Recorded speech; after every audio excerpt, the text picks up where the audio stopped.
जय श्री राम।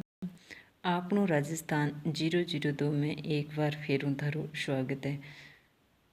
तो अगर मेरा चैनल सब्सक्राइब नहीं कर रखे है तो ते मेरा चैनल सब्सक्राइब कर लियो, और अगर मेरी वीडियो थाने अच्छी लगे तो थे आगे शेयर भी कर दियो।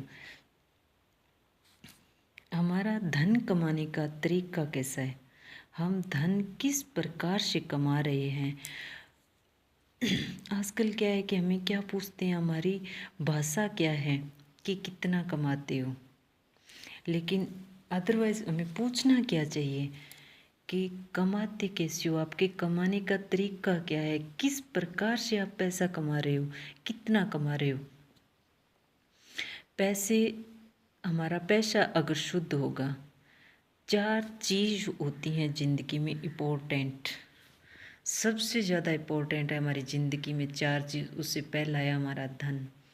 हमारा धन किस प्रकार से कमाया जा रहा है, हमारा धन कमाने का तरीका क्या है, हम किस प्रकार से धन कमा रहे हैं, हमारे घर में धन कहाँ से आ रहा है और किस प्रवृत्ति का धन हमारे घर में आ रहा है। क्योंकि धन से खरीदेंगे हम अन्न।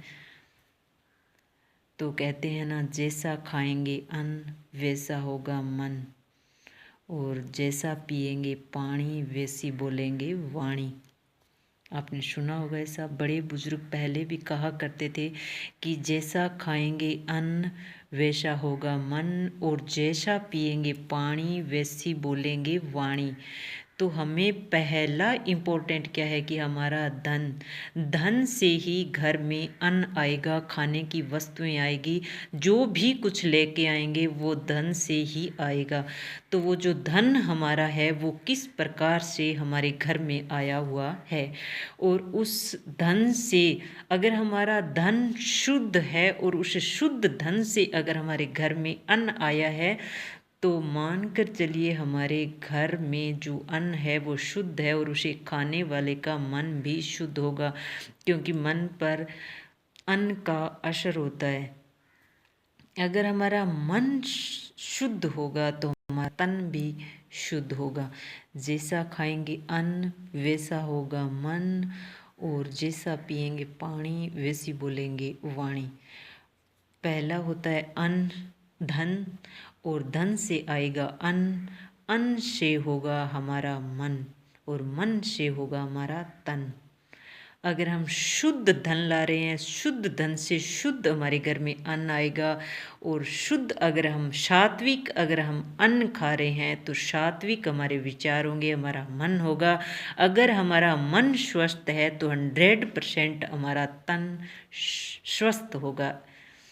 अगर थोड़ी बहुत भी कुछ बीमारी हम पर आएगी तो वो तुरंत दूर हो जाएगी। ये मान कर चलना है हमें, 100% हमें देखना है कि हमारे घर में जो धन आ रहा है वो किस प्रकार से आ रहा है, और किस प्रवृत्ति का धन हमारे घर में आ रहा है।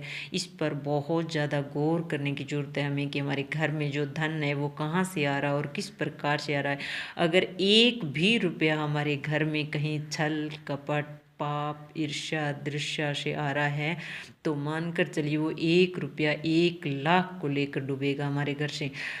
कहीं पर अगर हमारा पैसा जा रहा है वापस नहीं आ रहा है, तो मानकर चलिए कि कहीं आपका कोई 1 रुपया या तो खोटा आया था, या कैसे भी हो सकता है आपका वो 1 रुपया वो सब कुछ लेकर चला गया।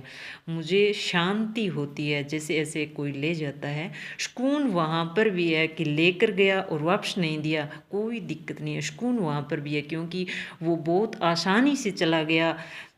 वरना पता नहीं वो खोट का पैसा कैसे जाता कैसे नहीं जाता, कोई दिक्कत नहीं है हमें। हो सकता है पहले का कोई लेन देन होगा, वो पैसा कैसे जाना था कैसे आना था नहीं पता है हमें बिल्कुल भी, लेकिन शांति है, मन में सुकून है।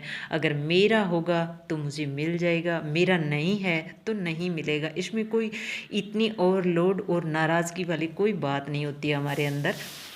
हमें सोचना भी नहीं चाहिए बिल्कुल भी कि ऐसे क्यों हो गया क्या हो गया। कहते हैं ना कि हाथ से कोई छीन कर ले जा सकता है, लेकिन भाग्य से कोई नहीं ले जा सकता छीन कर। हमारे जो भाग्य में हमारा जो है हमें एक संकल्प धारण करना होगा कि हमारे पास पैसा जो भी आएगा वो शुद्ध होगा एकदम। अगर ऐसे कोई व्यक्ति को हमने पैसा दे भी दिया है तो उससे लेना भी हमारे लिए हानिकारक हो सकता है, हमें लेना भी नहीं चाहिए। जिस व्यक्ति के धन कमाने का तरीका गलत है, उस व्यक्ति से अगर धन हम लेते हैं और उसको घर में यूज़ करते हैं तो मान कर चलिए वो पैसा नुकसान करेगा। तो ऐसे पैसे को घर में हमें यूज़ भी नहीं करना चाहिए। जो पैसा भूल से हमने कोई ऐसे व्यक्ति को पैसा दे दिया है जो उसका पैसा कमाने का तरीका गलत है, गलत तरीके से पैसा कमा के हमें वापस भी कर रहा है, तो हमें लेना ही नहीं चाहिए। क्योंकि पैसा हम अगर शुद्ध कमाते हैं तो कम पैसे में भी हम सुकून से रह सकते हैं, और अशुद्ध अगर पैसा हमारे घर में है, धन है, तो हमें वो सुकून से नहीं रहने देगा वो पैसा। जिन जिन के पास सुकून का पैसा है, एक एक रुपया अगर अपनी मेहनत से कमाए, उनके घर में सुख